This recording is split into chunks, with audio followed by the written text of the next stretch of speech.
cérémonie d'amitié qui se tient dans un contexte si douloureux et si grave.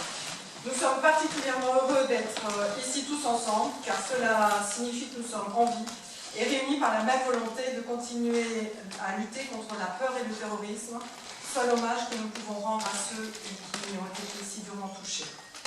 Je vous invite à relire le texte d'Albert Camus, ni victime ni bourreau, écrit il y a près de 70 ans dans un contexte politique certes différent des guerres froides, mais qui, hélas, est toujours aussi vrai, car il considérait que le XXe siècle était celui de la peur et en analysait tous les mécanismes. Il terminait par ces phrases à l'exigence impérieuse. À travers 5 continents, et dans les années qui viennent, une interminable lutte va se poursuivre, entre violence et prédication. J'ai toujours pensé que si l'homme qui espérait dans la condition humaine était un fou, celui qui désespérait des événements était un lâche. Ici, il n'y a donc que des fous réunis autour de la volonté d'apprendre, de partager notre passion pour la propriété intellectuelle et pour le CEPI qui nous l'a enseigné et qui nous a ancrés dans une communauté dans laquelle vous êtes entrés et nous sommes si contents de vous y retrouver.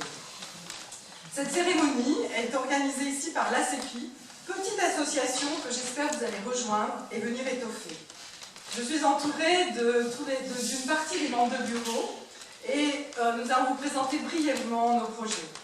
Vous réunir, et pour cela, Caroline, alors que vous avez vu à l'accueil, vice-présidente, qui a beaucoup contribué en rassemblant les fichiers avec l'aide de Yonela du CEPI, en créant des sites LinkedIn et Facebook.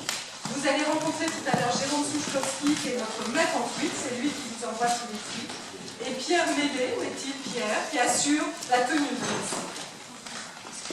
Un de nos objectifs également, c'est d'être présent auprès des étudiants à Strasbourg. Ce relais est assuré par Yann Bazir, que vous connaissez tous, mais qui, malheureusement, ce soir a été retenu à Strasbourg. Je vous invite à découvrir sa nouvelle revue, à la création de laquelle il a grandement contribué, aux côtés de Carlo Fonseca, qui s'appelle « Revue francophone de la propriété intellectuelle », entièrement gratuite et sur Internet. Autre objectif, reconstituer notre réseau, y compris à l'étranger, et nous avons organisé, grâce à Caroline à nouveau, Nelson Jean-Baptiste Mosigonacci et grâce à Yen Pie, qui est également représenté ici, notre premier webinaire avec les anciens étudiants du CEPI, maintenant en poste en Asie, en septembre dernier. Et le prochain se tiendra avec les anciens d'Amérique du Sud, dès que la COP21 sera passée et que chacun aura retrouvé son souffle. Nous organisons aussi des événements grâce à une trésorerie suivie avec soin et attention par Philippe Chêne, notre trésorier, une logistique sans faille qui est assurée par François Dussolier, auquel il apporte tout son soin, et nos prochains cocktails qui seront donc peut-être à Lille, mais là j'attends la date, et à Paris pour la nouvelle année, notez déjà dans vos agendas, 28 janvier 2016, et dont le lieu vous sera communiqué prochainement. Il nous faut assurer aussi le suivi de notre organisation, ce que je peux faire grâce à l'aide précieuse de Jean-Nicolas ici, et développer des nouvelles idées grâce aux contributions de Pierre Viret et d'Éric Teton qui va nous rejoindre et qui va arriver incessamment, ainsi que des membres de l'ancien bureau que vous allez voir aussi un tout petit peu plus tard, comme Nathalie Varin et Belinda Chauvet. Et notre cérémonie ce soir a l'honneur d'accueillir M. Puipla, ce qui n'aurait pas été possible sans l'intercession et l'aide précieuse de Nicolas Duteilleul. Cette cérémonie est pour nous en effet l'occasion de célébrer non seulement votre réussite, c'est-à-dire la réussite aux examens des masters juridiques du CEPI, mais aussi de vous présenter les différentes facettes des métiers de la propriété intellectuelle et son évolution.